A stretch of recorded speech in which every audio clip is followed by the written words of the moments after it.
Hi guys, my name is Kilian. I'm with Boltz, and today I'm going to talk about swaps between Lightning and the Liquid sidechain. Something we recently launched at Boltz. For the guys who didn't see my presentation yesterday, quick words, quick summary about what Boltz is. We are a non-custodial Bitcoin exchange, or yesterday I also used the words Bitcoin Layer 2 bridge, because what we're offering, our main offering, are swaps between Lightning and main-chain Bitcoin, as well as Lightning and now Liquid Bitcoin. So differentiation to other swap services out there you usually see is our swaps are actually non-custodial. Yeah? So it's real atomic swaps. We cannot steal, access, or misuse customer funds. And the differentiation as well is that we are strongly focusing on making our non-custodial swaps available via our website at boltz.exchange, as well as via our public API, non-authenticated API. So currently, again, we are offering swaps between Lightning, main-chain Bitcoin, and Liquid. We follow a privacy-first approach. So all services, including the API, by the way, are exposed via Tor. And there is no concept of accounts. Anybody can use the API directly, no keys, and we don't require any user identifying data during the process of a swap. So the only thing we require, obviously, is a Bitcoin address to receive funds on, or a Lightning invoice. With regards to our history, Boltz is already live and operating since 2019. We are running one of the oldest and also one of the largest Lightning nodes. And from an initial phase where we're experimenting with a lot of features, now we're in a phase where we focus on stability, where we're trying really to move slow and not to break things, to be a production grade service. So for example, we did a major uptime improvement by additionally having a second Lightning node, a CLN node, which is now up and running and which is already, as of today, taking over mainnet swaps.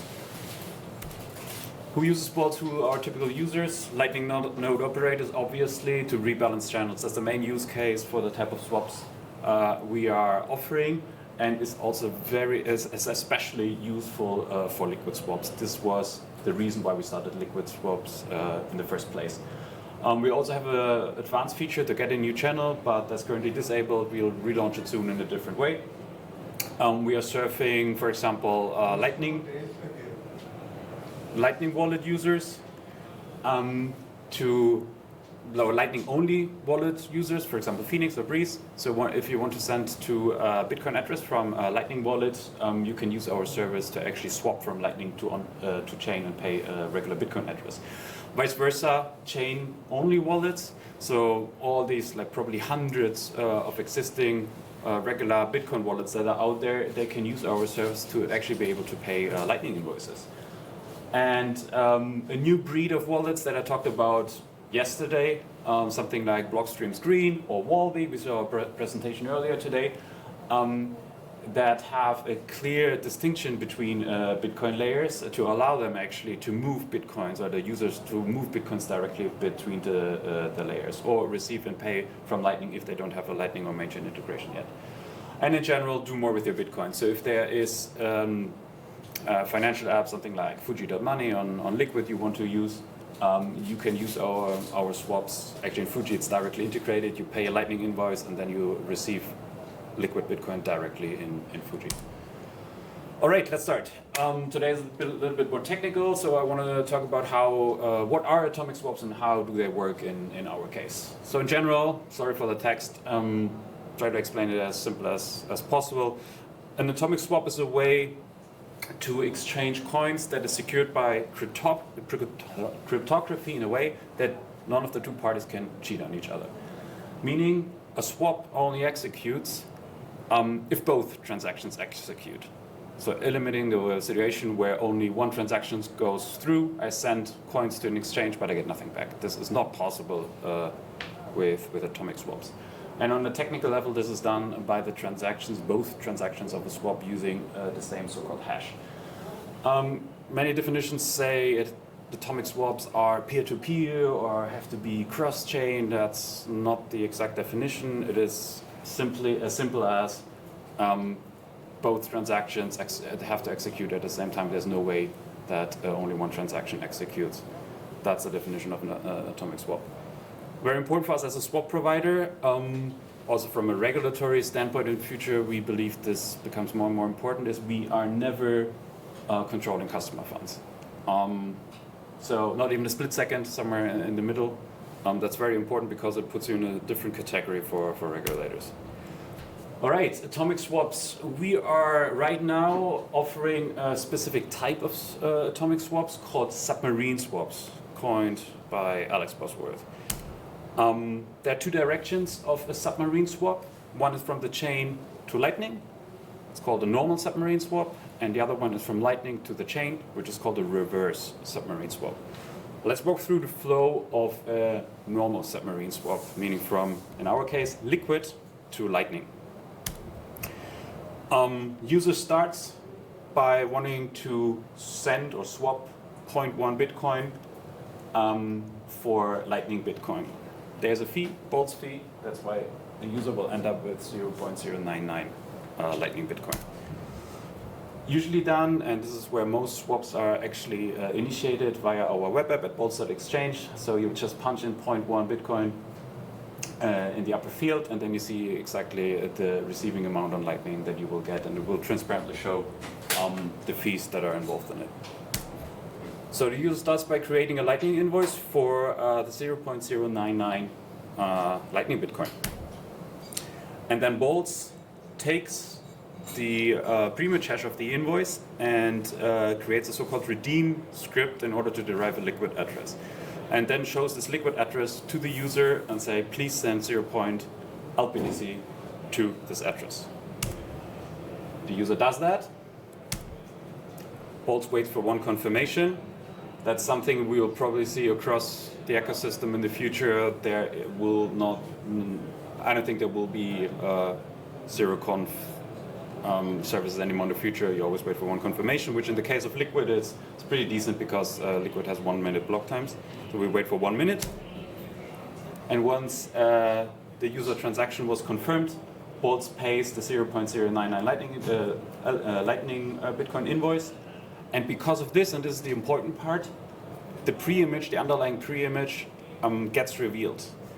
And then, and this is where the real magic of the atomic swap is happening, boltz can use that pre-image and actually claim the previously sent 0.1 liquid Bitcoin from the user that went to boltz. So basically, until the very last step, boltz was not able to claim the liquid Bitcoin because it didn't have the pre-image. That's it, swap completed. Quickly walk through the other direction as well. We're going from lightning to LBTC, the reverse submarine swap protocol. Similarly, user starts sending 0.1 Bitcoin on the Lightning network, and the website will show that the user will receive 0.099 LBTC on the Liquid network. And this swap flow is a little bit different. So the user's app actually locally on the user side, which in most cases is the web app. So when you open boltz.exchange in your browser, on your phone, or as PWA on your phone, it's actually the client that then generates a pre-image, or could be also an integration with Wallbe, with any other wallet that generates a pre-image and hashes it with the SHA-256 hash and sends that hash over to boltz. Boltz then takes that hash and creates a so-called hold invoice about 0.1 lightning Bitcoin with this hash that it received from the user. Then we're basically set up for the payments that can now start to flow. So the user pays the invoice that boltz generated, but the invoice does not settle yet, hold invoice, because the user did not reveal, or the user's app rather, did not reveal the pre-image to boltz yet. So we are now in a state where the payment is set up, the lightning payment is set up, but it didn't execute yet. In order to make the payment execute, boltz knows how to continue. Boltz locks up 0.099 LBTC using the exact same hash than for the lightning payment. And once that is done, the user can immediately go and broadcast a so-called claim transaction, claim the liquid Bitcoin, because the user knows the pre-image. It was the user that created it. So it was boltz.exchange and user side that created the pre-image. Now after the boltz send out the liquid Bitcoin, the user can immediately go and claim the liquid Bitcoin. So the liquid Bitcoin already moved. And because of the claiming, the pre-image gets revealed. Boltz detects this pre-image and can actually use it to settle the Lightning invoice. And the swap is completed. That's basically it. That's on a theoretical level how swaps work on boltz, and then in particular how submarine swaps work between liquid and Lightning. And a great part here with liquid especially is, so again we're talking about liquid swaps, not about main chain swaps, is that a large part of the fee, mostly even the larger part, or vastly larger part, are main chain miner fees. So with liquid, they are just significantly cheaper. They're even reliably cheap because liquid blocks are simply not full, so you can always submit with the lowest possible fee of 0.11 sat per vbyte, so you end up with a much cheaper network costs compared to the main chain part. Also, an advantage of liquid is the same than main chain, that it delinks from your previous main chain UTXO, and also the liquid transactions that we are creating in a part of a swap are confidential. Also, we decided to go for confidential transactions only on liquid, and that means neither addresses nor amounts are revealed to the public. So it's a huge privacy gain actually using liquid compared to main chain swaps. All right, that's it from my side.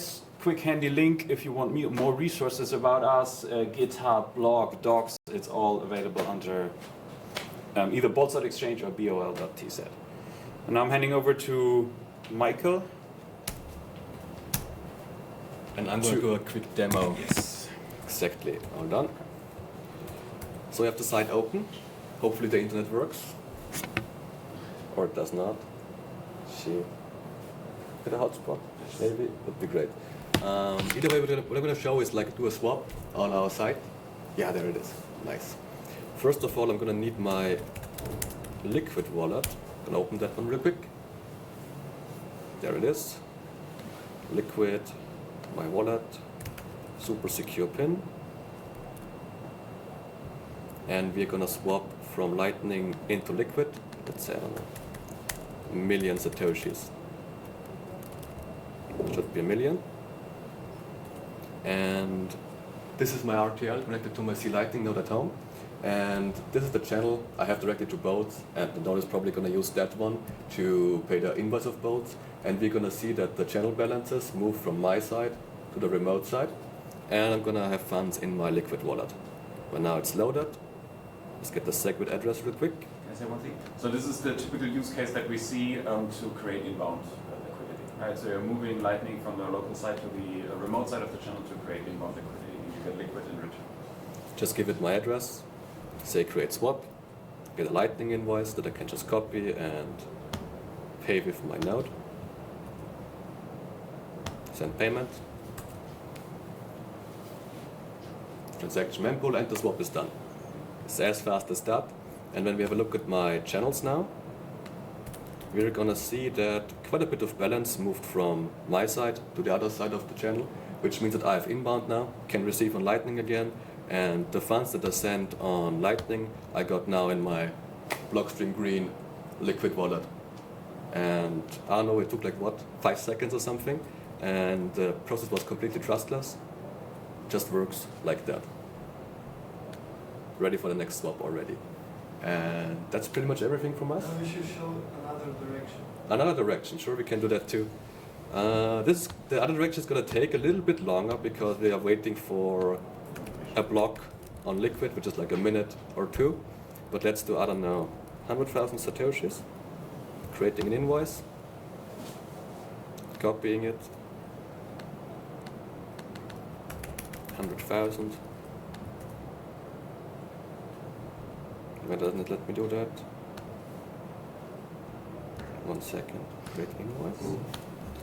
To free. I think I forgot a 0. Second try. Come on. So in future, it's very likely that the swap we just saw from Lightning to chain also takes a minute. If something like mental food RBF becomes I don't know, something similar will happen on liquid. then we also will wait for one confirmation. But the other direction we already do, it's very likely that you basically always need to wait for one confirmation for all chains. Just gonna use mail anyway. It's just simpler this way.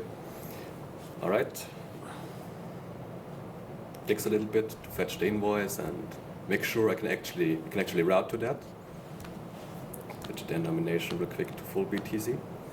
All right. .001 BTC. Let's copy the address real quick. Think green should be ready to send already. Throw in the address there.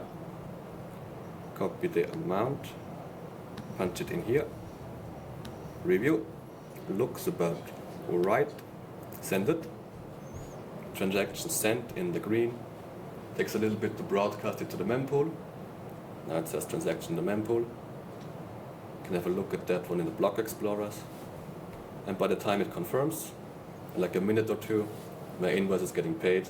And that we'll be able to see that Boltz is spending the pay to witness script hash output, and that output is derived from the way Kilian explained, from the invoice, the pre-image hash and whatnot, the cryptographically secured way of doing things.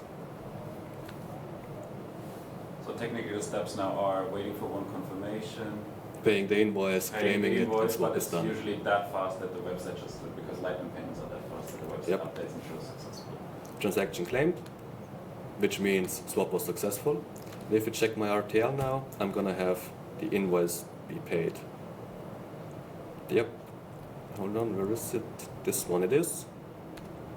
2nd of September, paid, done. And this output that I just locked up from my green is spent and sent to the Boltz, swept to the Boltz wallet. And if you rate, you can see the 0.111 sats per byte, which is just great. .11 sat per byte, and the amount is confidential. Nobody knows how much the swap was for. Lightning is only between sender and receiver, and Liquid is confidential when it comes to amounts. So what is the main use case? See people are Liquid swap. Liquid swaps. Channel rebalance. I mean, we can never tell with 100% guarantee because we don't know, right? We just see swaps going on. What people are using it for, we can only guess when we talk to people and get some personal connection. But twofold. Number one is actually channel rebalance. Maybe we have to talk a little bit more about that because how did we start with liquid swaps? Liquid swaps were started when with the crazy mempool fee hike we had back in May. So when the fee rate was like around 500, 600 sats per byte on the main chain. That's where we realized liquid swaps are really powerful because now, in order to get inbound liquidity, I can move from Lightning to get outbound liquidity, move out Lightning, and get LBTC for much cheaper fee rate. And basically, to complete the circle, at some point I say, let's do that 20 times, 50 times. I accumulate LBTC, and then I move it in batch back to the main chain. So that's the complete triangle in order to do channel rebalancing using Liquid. That last leg, right now, users still need to find manual ways to do that, how to go from LBTC chain to the main chain, but we are already working on offering this swap ourselves. So in future, the complete triangle of rebalancing using Liquid, rebalancing channels using Liquid will be possible with Boltz. That's use case number one. Use case number two, people use it for privacy reasons, I think. So they move into Liquid to delink their main chain UTXOs from having new UTXOs on the Liquid chain. That's a use case we see as well. There might be more, we don't know. What would you use it for? Almost nobody is using Liquid, so I don't think that people are really using Liquid for privacy. Actually, that's what we thought too initially. But people are using it. For some reason, the people are using it like crazy. Like, I don't know, a third of all of our swaps are Liquid by now. So we had the same discussion, but nobody's using Liquid, right? So we had the exact same internal debate. Like, okay, but the thing is like... To rebalance my Lightning channels, I would start using Liquid because that's... Exactly, because it solves a problem outside of Liquid. We are not using Liquid for the sake of using something on Liquid. We are using Liquid to solve a problem that exists on the Lightning network. That's different, right? And that's why we think most usage is actually that. So we know for sure a couple of people have now their setups and running this triangle that I described to get inbound liquidity significantly cheaper than you ever could with main chain swaps. And like Michael said, it's between 20 and 30% every single month. Since we launched it. Since we launched it, it was back in May. So what we expected also was we launched it, and after initial hype and testing cycle, it might just plateau or phase out. Not the case. It's consistently at that level. So enough people actually switched over to that method, we think. Which is interesting because we didn't expect leader, and we don't know what the people are actually doing, but our best guess is that. Consider it. I mean, do the math. It's a purely rational mathematical decision to use liquid swaps for channel rebalancing. More questions? 5, 4, 3, 2. Okay, thank you.